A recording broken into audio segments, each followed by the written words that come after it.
Hey everyone, I'm Abby Sharp. Welcome to Abby's Kitchen. I hope you are all keeping yourself safe and healthy wherever you are in the world, as we're definitely dealing with some very scary times. Now, considering the demographic of people who follow me, today I want to talk about how to manage your relationship with food during COVID-19, as this is very likely being tested right now.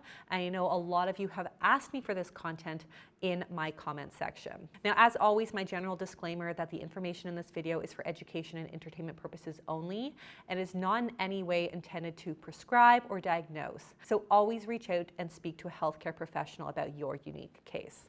Now, if you are like me, your community is likely practicing social distancing right now, which means, of course, working from home, probably at your kitchen table, and close to food all day. Meanwhile, you're no longer going to your HIIT or spin class every day or like ever, and your COVID-19 panic grocery shop may have consisted of ice cream, chips, and other convenience foods, as well as your access to fresh fruits and vegetables being limited. It's not surprising then that we've seen an influx of memes and internet jokes about the quarantine 15 or gaining the COVID-19 while we're all hunkering down. Now, it might seem funny to joke about gaining a lot of weight as your way to kind of lighten an already not so bright mood. But for people who are struggling with their relationship with food and their bodies in general, these are particularly challenging times. Now, no matter what your normal mental health state is, nobody is really immune to the psychological toll that social isolation and quarantine may have. A review published in February in The Lancet looked at 24 studies to evaluate the psychological impact of quarantine and found a number of problematic outcomes, including post-traumatic stress disorder, confusion, and anger. Now, the major variables involved in people's experiences include fears around infection, inadequate supplies, financial loss, stigma, and boredom. All of this is the perfect storm to drive even people with borderline or people with relatively normal experiences with food into the extremes of restriction and binging. But let's talk specifically about this COVID-19 and our relationship with food. So today I want to chat about some of the major reasons that we might see our social distancing efforts perpetuate disordered or emotional eating for those who are actively struggling with their relationship with food, those who have recovered to kind of fall into a relapse, and for the vast majority of people who have felt even slightly impacted by diet culture. As with this vaccine-less coronavirus, nobody is immune. Reason number one, the perception of scarcity. Now, we know from research on food insecurity that the perception of food scarcity can trigger disordered eating. I've also talked a lot on my channel about the perception of scarcity or purposeful restriction and how that can lead to binging or chaotic eating. But even if you're not on a weight loss diet or experiencing food insecurity, this whole COVID-19 situation simulates that experience to a T. In the past, we could go to the grocery store however often we wanted to get a specific brand or food item that we really wanted to eat. We could plan a meal on the fly based on what we felt like in that moment. And if we didn't feel like cooking, we could very easily order in or go out for a meal, literally within a moment's notice. But we no longer have immediate access to food that we want. And it's getting stressful. Instagram is littered with images of empty grocery store shelves. Grocery delivery orders need to be placed like a week in advance. And there's no promise that half the things on your list are going to be available when it's your time to shop. So whether you've struggled with an eating disorder in the past or not, this perception of scarcity or restriction may easily lead us to compulsively overeat when we do have food out of anticipatory fear that we don't know when that chance is coming again. Now, reason number two is temporary food abundance. So on the flip side, there are lots of people talking about their epic food hauls and coronavirus snacks. And while a lot of people who struggle with eating may limit the amount of food in their home at one time, the grocery store hauls that this situation has incited may have your pantry and fridge stuffed to the brim. This easy access to food supplies can very easily trigger binge eating episodes when there's the constant reminder of the impending food shortage or lack of access in the back of our brain. Number three, lack of access to specialty diet foods. Now, for those who are strictly following a really strict keto diet or paleo diet or whatever, and relying on specialty foods and ingredients to maintain that diet, it may be especially stressful to imagine that This may not be so easy while in isolation with limited grocery access. You might not be able to get your specialty low-carb, high-protein bars, and maybe you can't choose the leanest cut of meat at the store. This can be highly stressful for people. Reason number 4 is no more gym. A lot of people use exercise not just for their mental sanity, but also for those who have a history of disordered eating. It may be used as a way to balance dietary intake. With all of your fitness classes and gyms closed, and most of us feeling really cooped up in tiny apartments, the inability to exercise and move may spark massive fear of weight gain, which in turn may perpetuate caloric restriction. Number 5, the excessive food talk. As I mentioned, there is a lot of talk about food right now. Lack of food in the grocery stores, quarantine snacks, gaining the COVID-19, what to make with canned lentils, etc. If you're online, and let's be real, what else is there to do right now? You cannot escape the world's obsession about what to eat. And if you have a history of emotional or disordered eating, this can definitely set you off. Number 6, being in close quarters with triggering family. Now, being in close proximity to family members with no escape or external outlets can be highly stressful and triggering for a lot of people. Oftentimes, it's these close individuals who may actually have stimulated the problematic eating in the first place. Even if you were to feel like you had gotten your mental health in a really good place before coronavirus, it's very possible that this could reignite a lot of problems. Number 7, stress and emotional eating. As I've discussed on my channel many times, a lot of us turn to food to deal with negative emotions. That's totally normal. And it's totally normal and common to be turning to food in these uncertain times. For a lot of you, it really may be the only friend we have in the home. But when it becomes our only coping mechanism, we may see symptoms that range from severe caloric restriction to total binge eating. And we'll talk more about that very soon. Number 8, mandated isolation. Social isolation in general is a really common feature of eating disorders, as it makes it easier to avoid social eating experiences and body exposure, which can make a person more likely to maintain or fall back into disorderly behaviors. Now, when people are in recovery or in therapy, they are literally told not to socially isolate, to be as social as possible when they can. But here we are, unable to do anything else but be on our own.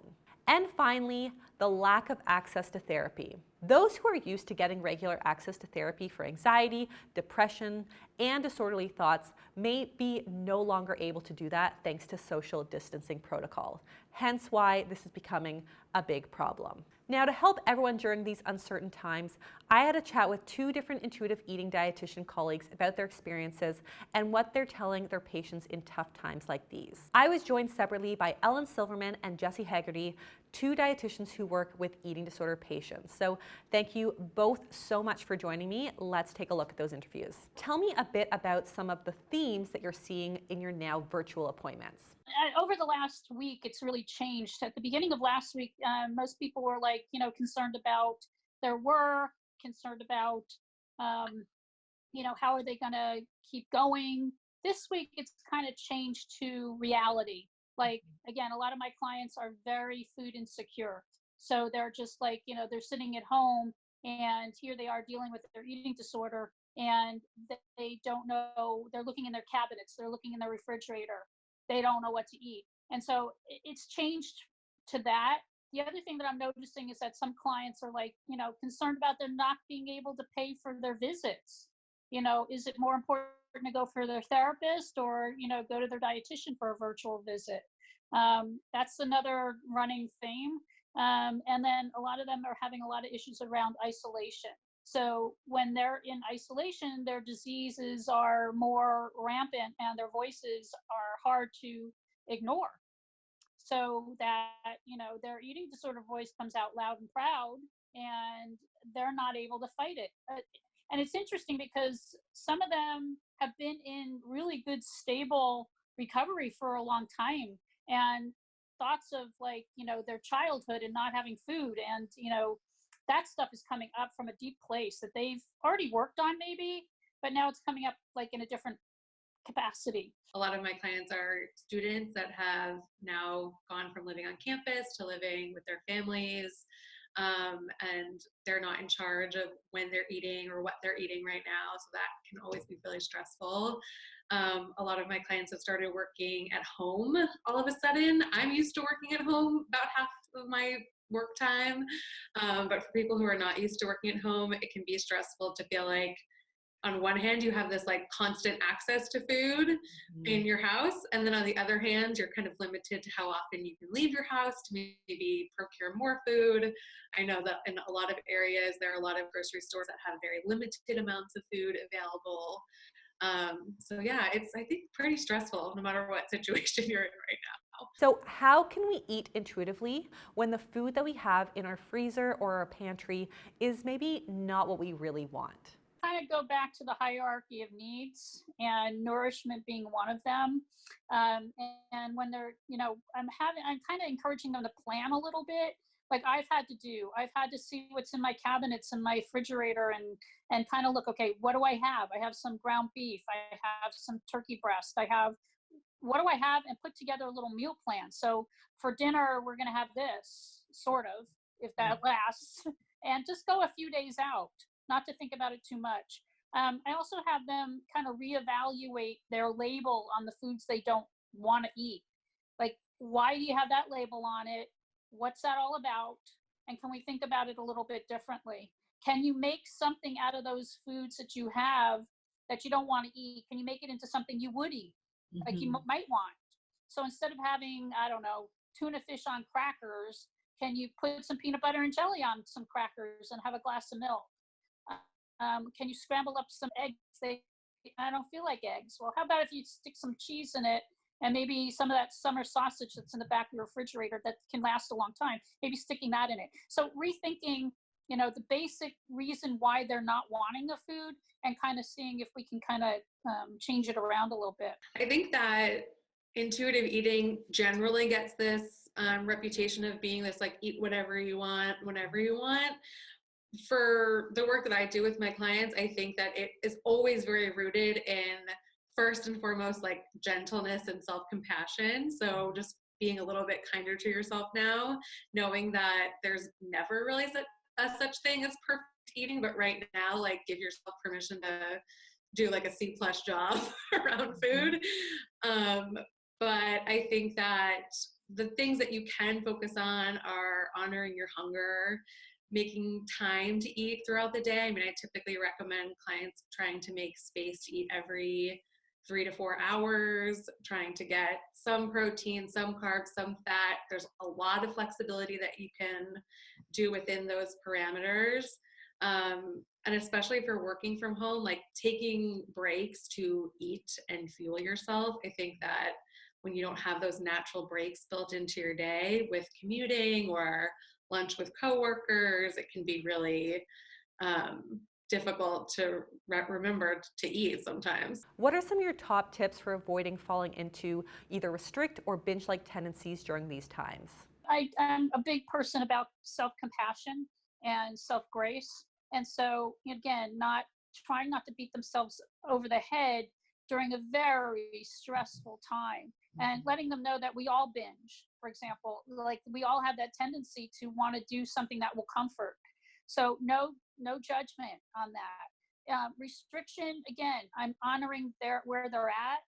I'm having them acknowledge why they're there. Why do they want to restrict? Is it because they're scared they're going to run out of food? Let's acknowledge that.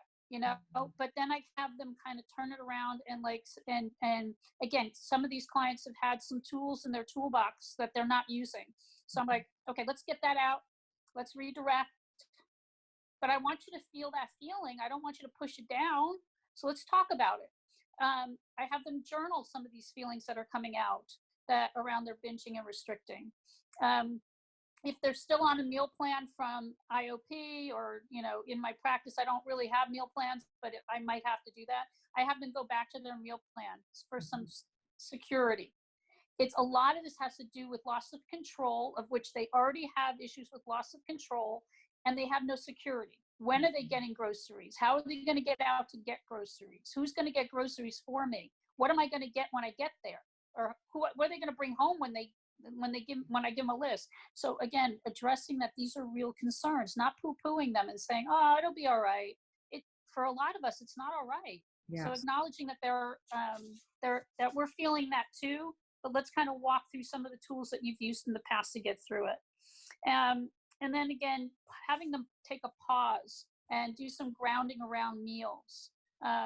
Like if you're really anxious, let's kind of come back to the meal in a little while and look at it a little bit differently. Let's do some grounding and breathing exercises or whatever they can do. I mean, again, I think like first and foremost, having a little bit of gentleness with yourself around this. We're all trying to figure this out. This is not easy for anyone.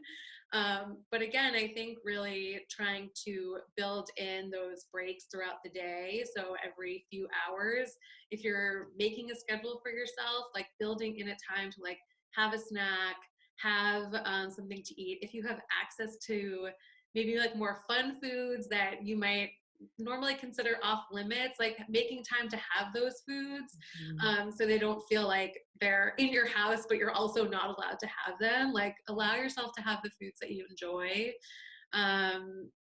Yeah, and I think that, like I said before, just trying to have a mix, having a variety of foods as much as possible.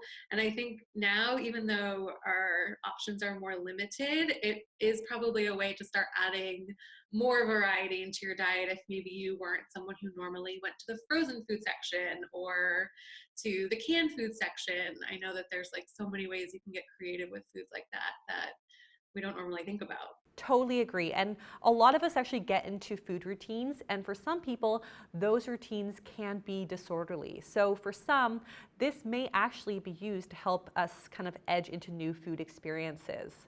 Now, what other coping strategies can people use to deal with their anxiety other than food while we're here in isolation? Again, I in my practice, I teach some grounding and stress relieving techniques. And so they have a few in their little toolbox. So again, boxed breathing, coloring, journaling, taking a little walk outside in their, wherever they can take a walk. Mm-hmm. But again, to acknowledge that they're feeling these feelings. Why? What feeling is going along with the wanting to binge or wanting to emotionally eat? If it's sadness or it's loneliness or it's isolation, that's not a feeling, but abandonment, what is that feeling and where's that coming from? And let's just talk about it. I also work a lot with my therapists. And so if I'm picking up something that's a big red flag, not even a big red flag, a red flag, I'm texting my therapist that they're with and letting them know so that they can check in on them. Because sometimes I'll get something before the therapist will get it, and I don't want it to sit. So I'm really good. I have a core, I call them the core of 4, but they're now the core of 7 therapists that I work with. Mm-hmm. And I'm like, all right, client blah, blah, blah is like talking like this. Can you just check on it? And they always do. They just do a check-in with them. And I'm really blessed to have wonderful therapists that I work with. And if it's really serious, I'm a physician assistant. I will call their doctor or their psychiatrist and let them know that they're really kind of, not doing well. I'm not afraid to call other team members and let them know what's going on. We work as a team.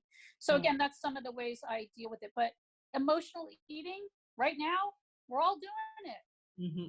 Let's just face that. Ice cream is one of my favorite friends right now, with sprinkles on it, by the way. I love my sprinkles. Yeah. So again, if we can make sure that our clients know that we're human and that we have some of the same things, that we can talk about it together. I mean, I think on one hand, food is going to provide this sense of safety for us right now. I mean, you can tell just by when you go to the stores, there's nothing there. People are stocking up on food because we're human beings, and that gives us a sense of safety. So I think allowing food to be comforting is helpful, and then also having things that are comforting that are maybe not food related. And I think the biggest thing that we're probably all really craving right now is connection. Mm-hmm. So connecting even with yourself. I would always say, like, turn off the news for a little bit, turn off social media, maybe do some reading or journaling. If you're into meditation, maybe something like that. And then connecting with other people. So I've been doing a lot. I've been on Zoom like half of my day, every day, talking to people, either whether it's clients, friends, family. I think just making time to have like as close of the face-to-face connections as we can possible. Okay, thank you so much to both of my guests. I'm going to be leaving their contact information in the description below in case any of you are looking to connect. Now, ultimately, these are really difficult times for a lot of us, and it's so important that we find ways to practice self-compassion for this unusual circumstance, as well as self-care. So I want to share some of my personal favorite ways to use this time in isolation to focus on maintaining our well-being. So number one, go for a walk while chatting with friends on the phone or FaceTime. I mean, it might be not as engaging as your normal HIIT workout class, but you'll be getting your body moving, some endorphins flowing, and you'll get to catch up with some friends. Number two, plan a meal like a week in advance and work in foods that you actually want to eat, that you're excited about. So I recommend doing a full week meal plan, including snacks, breakfast, lunches, and maybe plan like one extra emergency meal that's largely coming from the freezer. So something that is like really super easy, like a frozen pizza. That way, if the grocery store throws you like a curveball and they're out of something that's really important to make a specific dish on your list, then at least you know you have a backup for that night that's in your plan. Number three, grab a cookbook and resolve to make something new and exciting. Since we're all basically already out of our usual routine, this is a really good time to expand that into our eating routine as well. I've decided to use this as a time to learn to cook more Asian and Indian inspired dishes, since that is something that I normally probably would have eaten out for, but I'm really excited to add that to my weekly repertoire. Also, Amazon is still shipping cookbooks like my Mindful Glow, so grab something new or something that's been collecting dust on your shelf and make something exciting. Number four, meditate or stretch every day. So even if you're fully stuck inside, which may be the eventual reality for a lot of us, try to take some time for your mental health through breathing and gentle movement. There are tons of amazing apps, podcasts, and videos on YouTube that feature some really awesome meditations and stretches that will help you manage your stress and anxiety in these uncertain times. Number five, focus on getting a good night's sleep. I know this is easier said than done as somebody who struggles with sleep on a good day, but sleep is also imperative not only for our mental health, but also for our physical health and immune system. You can check out my video here for some natural remedies that I have used when I was really in the pits of my insomnia. But if you're still struggling, I think there is no shame in speaking to your doctor, virtually of course if you can, about taking a sleeping aid. Even just getting a solid night's rest after several days of broken sleep will do wonders for your coping mechanisms. And number six, be compassionate for yourself. It is normal to be struggling with emotional eating in these times where we are all so emotional, right? There's so many emotions to be had. The biggest thing I want you to take away is that it's completely normal for you to be struggling right now, and you're not failing for using food to cope with your emotions. A lot of us use food to cope with our emotions, and there are a lot of emotions going on right now. So my recommendation for you is to acknowledge it and try to pivot where you can to some of the awesome coping strategies that we talked about today. And if you're finding that these coping strategies and tools are just not giving you the support that you need to help you deal with your emotions, and therefore you're turning exclusively to food for that, this may be a time for you to reach out virtually, of course, to a therapist or psychologist for a little bit of help. So folks, that is all for today. I hope this video was kind of inspiring and helping you to manage and cope with some of your anxiety around food during these really scary and uncertain times. As always, please don't forget to give me the thumbs up. Leave me a comment below on what kind of content you'd like to see more of. Do you want to see more COVID content, or do you prefer to keep yourself distracted with more of my usual What I Eat in a Day reviews? Of course, also subscribe to the channel, and I'll see you next time on Abby's Kitchen. Bye!